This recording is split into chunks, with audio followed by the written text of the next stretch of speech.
Dave Reed is not only an outstanding journalist, but he's also a fine sailor.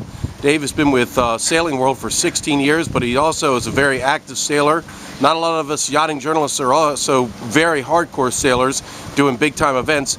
Dave, first and foremost, I mean, do you feel it's key for your job and doing what you do to be out here, you know, participating with the sailors that you cover? Most definitely. This is one reason why we know it's part of our planning every year that we're going to be here. We make a point to, and like I said, with myself and all the editors, if you're going to be somewhere and find a chance to go sailing at the same time, it's the best way to cover the sport is be part of it, write about and do it, and get down here and talk to everybody. This is where everyone is this time of year.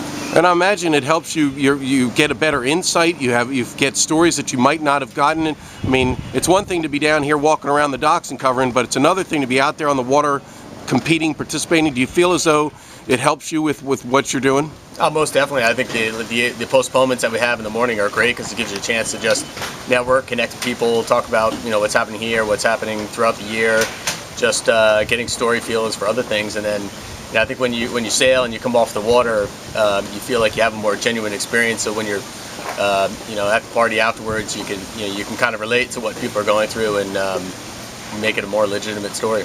Now, last year you're on a J70 with Tim Healy. This year you're on, it's a Swan 42, correct? That's Mahala. Right. Well, a little bit of a difference. Kind of talk about the change in that. You go from sport boat to a larger IRC type boat. Yeah, that's great. This Mahalo program is owned and managed by Charles Kinahan. He's a Swampscott Marblehead guy, and so that he's re-entering big boat sailing after a long break, and so he realized that to understand how the game is played, he's got to get the boat down here. He made a huge commitment to get it down from Newport and bring the crew down, and it's definitely a nice change to be part of a bigger program. And for this IRC event, he's brought on a lot of pros to kind of help bring the core amateur crew up to speed and kind of learn how a really good Grand Prix boat is run. And so it's nice to actually, for myself, learning a ton from a couple of the pros that are on board this week. Really great learning experience.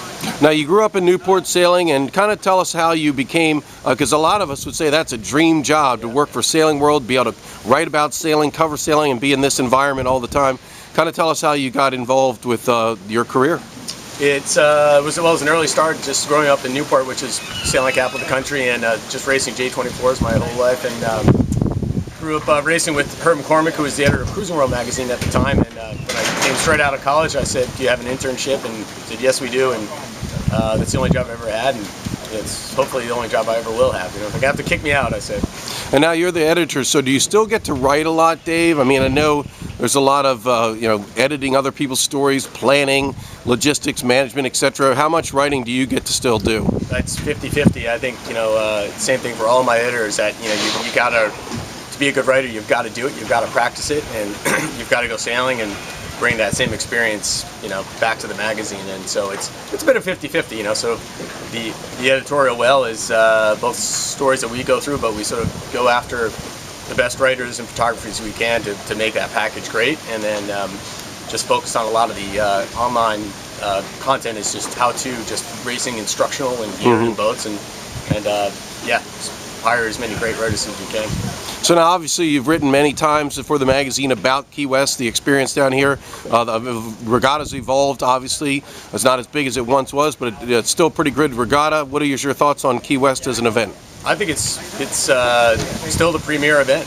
You got to come down here and do it. It's a great way to start the season for, like I said, this program that I'm with, to see what the level of the racing is of the top boats, just be amongst it all, and just go do it. All right, thanks, David. Appreciate your time.